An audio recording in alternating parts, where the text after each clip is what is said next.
నమస్కారం అండి. ఈనాటి కమ్మని కథ పేరు నిజమైన కవి.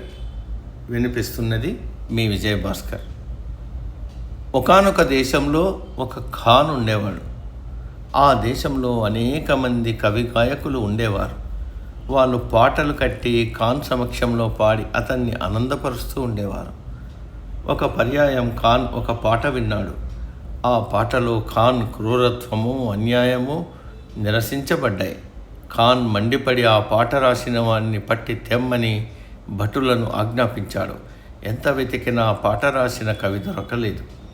అప్పుడు ఖాన్ తన రాజ్యంలో ఉన్న కవులందరినీ పట్టి తెప్పించి ఖైదు చేయించి, నా క్రూరత్వాన్ని, అన్యాయాన్ని గురించి పాట రాసింది మీలో ఎవరు అని అడిగాడు. ఎవ్వరూ చెప్పలేదు. ఖాన్ ఒక్కొక్క కవిని తాను రాసిన పాట పాడమన్నాడు. ఒక్కొక్కరు ఖాన్ దయను, న్యాయాన్ని కీర్తిస్తూ పాట పాడారు. అందరినీ ఖాన్ విడుదల చేశాడు. వారిలో ఒక్కడు మాత్రం పాడుటకు నిరాకరించాడు.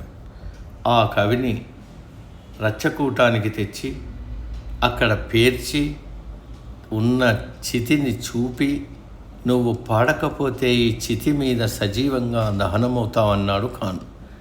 అప్పటికి అతను పాడలేదు. అతన్ని కట్టి చితి మీదకెక్కించి, ఇప్పటికైనా పాడతావా, చచ్చిపోతావా అని ఖాన్ అడిగాడు. అప్పుడు ఆ కవి పాడాడు. ఖాన్ క్రూరత్వాన్ని, అన్యాయాన్ని నిరసించిన పాటే అది.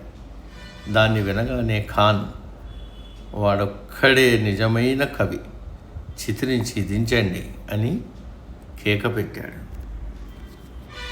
సమాప్తం.